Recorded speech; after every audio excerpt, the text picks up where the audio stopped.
Hi guys, कैसे हो आप सब। नीट 2025 के रिजल्ट के बाद सभी बच्चों का यही क्वेश्चन है कि मैम काउंसलिंग कैसे करवाएं, चॉइस फिलिंग हम कैसे करें। तो गाइस इस वीडियो को लास्ट तक देखना, आज आपके सारे डाउट क्लियर हो जाएंगे। तो गाइस जो सिक्योरिटी फीस और रजिस्ट्रेशन वगैरह के बारे में आपने ऑलरेडी अपनी प्रीवियस वीडियो में बता दिया था, आप जाके देख सकते हो। उसी के साथ यदि अब बात आती है कि हम चॉइस फिलिंग कैसे करवाएं, हमें प्रायोरिटी सब बोल देते हैं कि प्रायोरिटी वाइज कॉलेज फिल करो, तो आप वो प्रायोरिटी कैसे सेट करो, आज का वीडियो इस चीज़ पे होने वाला है। तो गाइज प्रायोरिटी ये सबसे ज़्यादा बच्चों को क्वेश्चन रहता है कि मैम हम कौन सी कॉलेज को फर्स्ट प्रायोरिटी पे रखें, किसको लास्ट पे रखें, कौन से को कैसे क्या करना है। मतलब एक्चुअल में नहीं आता समझ में, जब फर्स्ट टाइम काउंसलिंग करवाते हैं नहीं आता समझ में। तो गाइस मैं बता देती हूँ कि आपको कैसे क्या करना है। यदि आप सेंट्रल काउंसलिंग में पार्टिसिपेट कर रहे हो तो आपको सबसे पहले टॉप प्रायोरिटी पे रखना है, वो है all India institute of medical science, चाहे वो एम्स दिल्ली हो चाहे एम्स जम्मू हो। आप अपनी प्रायोरिटी वाइज सेट कर लीजिए कि आप वहाँ तक उस स्टेट में जा सकते हो जहाँ पे वह कॉलेज है। तो आप एम्स को अपनी फर्स्ट प्रायोरिटी पे रखिए।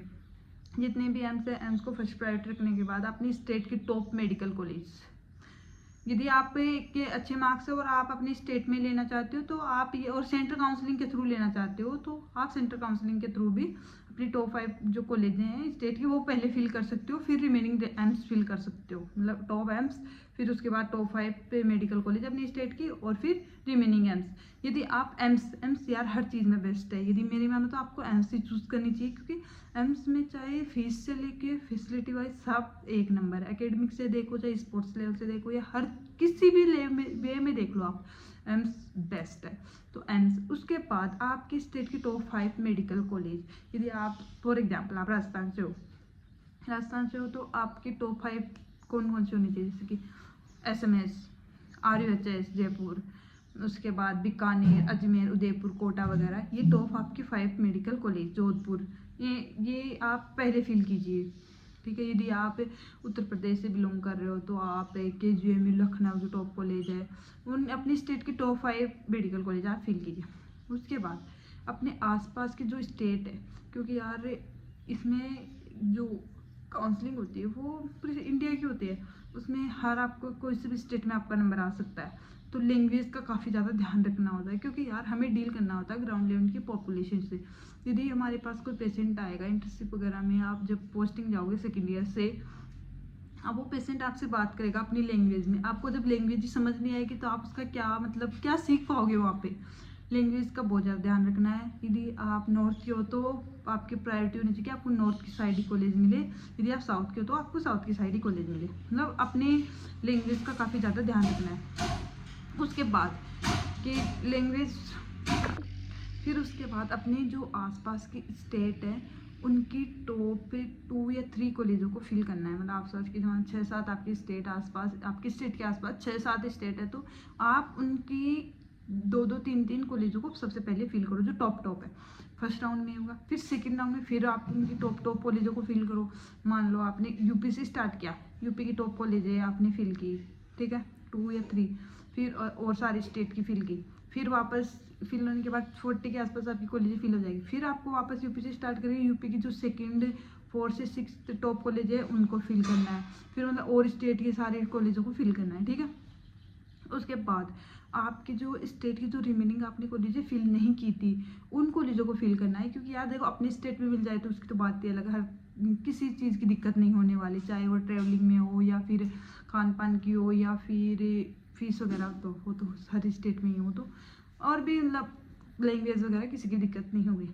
उसके बाद जो अपने आपके आसपास जो टॉप कॉलेज आपने फिल की थी आसपास से स्टेट की, उनकी कॉलेजें फिल कर सकते हो, या फिर आपने जो इन स्टेटों की कॉलेजें टॉप कॉलेजें फिल नहीं की थी आप उन कॉलेजों की टॉप कॉलेजों को फिल कर सकते हो। मतलब मान लें महाराष्ट्र वगैरह की टॉप कॉलेज, उनकी फीस आई तो आपने उनको प्रेफर नहीं किया था, लेकिन आप इस टाइम पे उस कॉलेज को फिल कर सकते हो। देखो यार हर मतलब एक लेवल तक जो कॉलेजें बेस्ट होती है ना उनमें पढ़ाई लिटरली बेटर होती है। पढ़ना तो वैसे बच्चे को ही होता है, बट एक होता है ना कि माहौल मिल जाता है, माहौल सबसे ज़्यादा इम्पोर्टेंट होता है। मतलब और सबसे ज़्यादा अभी मेडिकल में तो पेशेंट जिसको हॉस्पिटल में ज़्यादा बेटर आएंगे वहीं पे तो हम ज़्यादा सीख पाएंगे, तो पेशेंट रेशियो काफ़ी ज़्यादा होना चाहिए। फिर उसके बाद जो टॉप कॉलेज आपने फिल की थी अदर स्टेट की, उसके बाद आप साउथ की साइड की भी टॉप कॉलेज फिल कर सकते हो। उसके बाद टॉप कॉलेज ओनली वहाँ की टॉप कॉलेज फिल करनी है। उसके बाद जो अपनी स्टेट की जो रिमेनिंग कॉलेज है वो फिल की है, और उसके बाद जो आसपास की जो स्टेट है जिनकी आपने टॉप 6 या 7 कॉलेजें फिल की थी हर स्टेट की, उनके बाद जो और कॉलेजें बची हुई है ना आप उनको फिल कीजिए। उसके बाद आप साउथ की साइड की कॉलेजें फिल कीजिए, यदि साउथ के हो तो नॉर्थ की साइड के लास्ट में कॉलेजें फिल कीजिए। और सभी बच्चों का ज़्यादातर का क्वेश्चन है कि मैम हम कॉलेजें कहाँ से देखिए कि कौन कौन सी कॉलेज बेस्ट है, तो उसका लिंक मैं अपने डिस्क्रिप्शन बॉक्स में या कमेंट बॉक्स में आपको बता दूंगी। तो आप उस साइट पे जाके आप अपनी स्टेट की कॉलेज वगैरह देख सकते हो, या फिर अदर स्टेट की कॉलेजें देख सकते हो। स्टेट वाइज काउंसलिंग में आपको बहुत ज़्यादा, स्टेट काउंसलिंग या सेंटर काउंसलिंग काफ़ी ज़्यादा उससे PDF से आपको हेल्प हो जाएगी। उसके बाद आपको करना क्या है कि लास्ट किन किन चीज़ों का, जो मैंने स्टार्टिंग में आपको बताया था कि लास्ट तक देखना, जिससे आपको पता चले कि आपको कौन कौन सी गलतियाँ नहीं करनी। तो गाइस ये चीज़ देख लेना, कोर्स कौन सा आप चूज़ कर रहे हो, MBBS ही कर रहे हो, क्योंकि BDS और BSc नर्सिंग इनकी काउंसलिंग भी साथ साथ होती है। तो अपने कोर्स का काफ़ी ज़्यादा ध्यान रखना है, और ये चीज़ देख लेना कि आप कहीं गलती से प्राइवेट कॉलेज तो फिल नहीं कर रहे हो, क्योंकि गाइस उसमें पता नहीं चल पाता है। हाँ कहीं आप प्राइवेट कॉलेज की काउंसलिंग अलग होती है, उनकी तो मतलब रजिस्ट्रेशन फीस ही 25,000 होती है, उनकी काउंसलिंग अलग होती है। लेकिन उनके बाद मतलब कुछ ऐसे सेमी गवर्नमेंट कॉलेज हैं जिनकी काउंसलिंग MBBS के साथ होती है, तो उन कॉलेजों का भी आपको ध्यान रखना है कि क्योंकि आप फीस वगैरह देख लेना, साथ के साथ फीस यदि लाख की या लाख रुपए से कम है तो मतलब आप गवर्नमेंट कॉलेज फिल कर रहे हो, और इससे ज़्यादा है तो आप समझ ही सकते हो कि आप प्राइवेट कॉलेज फिल कर रहे हो।